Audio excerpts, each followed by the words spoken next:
السلام علیکم viewers, welcome to our YouTube channel. اگر آپ میرے چینل پر نئے ہیں تو چینل کو سبسکرائب کر لیں تاکہ آنے والی نیو ویڈیوز کے نوٹیفیکیشنز آپ کو ملتے رہیں۔ سید ثبات الحسن شاہ کا شمار پاکستان کے سب سے بڑے فراڈیوں میں ہوتا ہے۔ اس نے صرف 1.5 سال میں 3 ضلعوں سے 7 ارب روپے جمع کر کے دنیا کو حیران کر دیا تھا۔ سید ثبات الحسن شاہ کا تعلق سفید پوش گھرانے سے تھا۔ ان کے والد کا نام سید فضل حسین شاہ تھا، جو بہت شریف انسان تھے۔ یہ گیلانی سید تھے۔ سید ثبات الحسن نے BS اور B.Ed کیا اور گجرانوالہ کے قریب نظام آباد کے گورنمنٹ ہائی اسکول میں سائنس ٹیچر بھرتی ہوا۔ غربت اور زیادہ پیسہ کمانے کی چاہت میں سید ثبات الحسن شاہ نے گورنمنٹ اسکول سے ٹیچر کی جاب چھوڑ دی اور دبئی چلا گیا۔ وہاں 6 ماہ رہنے کے بعد دبئی سے واپس آ گیا۔ واپس آ کر سید ثبات الحسن نے اپنے علاقے وزیر آباد میں ایک عجیب کام شروع کیا۔ اس نے اپنے ہمسایوں سے پیسے مانگے اور 15 دن میں اس رقم کو ڈبل کر کے ہمسایوں کو واپس کر دیا۔ اس طرح وہ ہمسایہ سید ثبات الحسن کا پہلا گاہک بنا۔ سید ثبات الحسن کا یہ ہمسایہ ماربل کا کام کرتا تھا، جس کے بعد محلے کے 2 اور لوگ اس کے گاہک بنے۔ وہ بھی 15 دن میں دگنی رقم کے مالک بن گئے، اور پھر وہ 2 گاہک اس کے پاس مزید 15 گاہک لے کر آئے۔ 15 گاہکوں سے 150 گاہک ہو گئے، اور پھر دیکھتے ہی دیکھتے گاہکوں کی لائن لگ گئی۔ لوگ اپنے زیورات، گاڑیاں، دکانیں بیچ کر سید ثبات الحسن کے پاس پیسے ڈبل کروانے پہنچ جاتے، اور سید ثبات الحسن رقم دگنی کر کے ان کے حوالے کر دیتا۔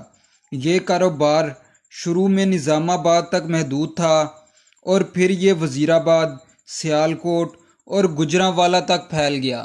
دنوں میں یہ اسکول ماسٹر ارب پتی ہو گیا۔ یہ کاروبار 18 ماہ تک جاری رہا۔ اس نے 18 مہینوں میں 43,000 لوگوں سے 7 ارب جمع کر لیے۔ کاروبار پھیلتا گیا تو اسکول ماسٹر نے اپنے رشتہ داروں کو بھی اس میں شامل کر لیا۔ یہ رشتہ دار سمڑیال، سیالکوٹ، گجرات اور گجرانوالہ سے رقم جمع کرتے، 5% اپنے پاس رکھتے اور باقی رقم اسکول ماسٹر کو بھجوا دیتے تھے۔ شروع میں سید ثبات الحسن 15 دنوں میں رقم ڈبل کرتا تھا۔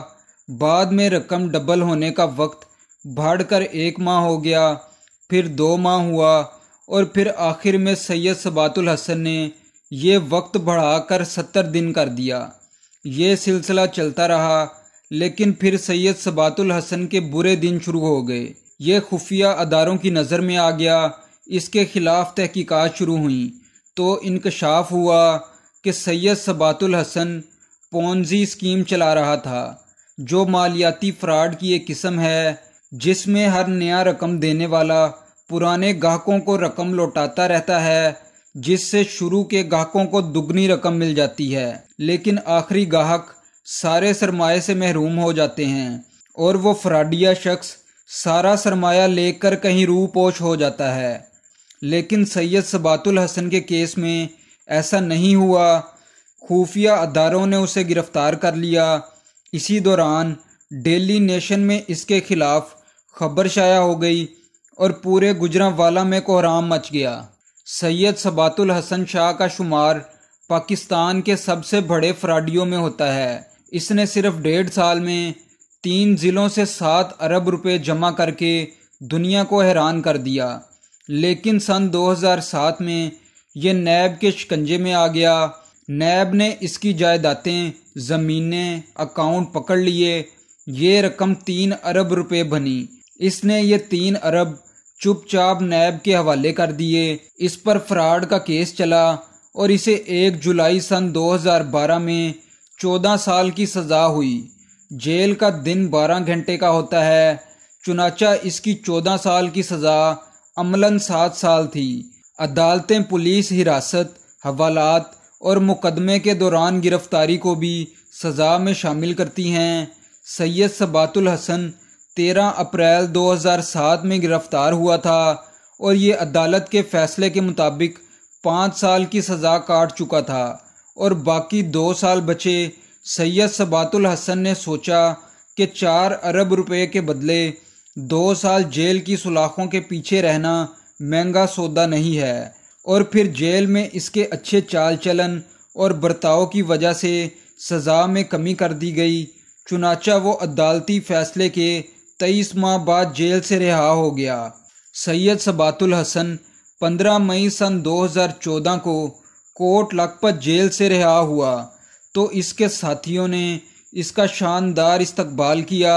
اسے جلوس کی شکل میں وزیر آباد لے جایا گیا اور یہاں تک کہ سید ثبات الحسن عرف ڈبل شاہ کو مسجدوں کے لاؤڈ سپیکروں سے مبارکباد پیش کی گئی۔ سید ثبات الحسن ہر لحاظ سے کامیاب ثابت ہوا۔ پاکستان کی تاریخ کا سب سے بڑا فراڈیا 18 ماہ میں 7 ارب روپے کا مالک بن گیا۔ ڈبل شاہ نے جیل میں سزا بھی 2nd کلاس میں گزاری اور جب یہ جیل سے رہا ہوا تو مکمل طور پر کلیئر ہو گیا۔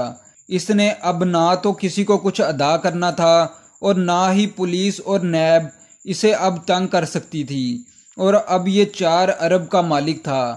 لیکن پھر اللہ کا قانون حرکت میں آیا اور سید ثبات الحسن شاہ کو رہائی کے 16 ماہ بعد اکتوبر سن 2015 میں لاہور میں ہارٹ اٹیک ہوا اور اسے ہسپتال لے جایا گیا۔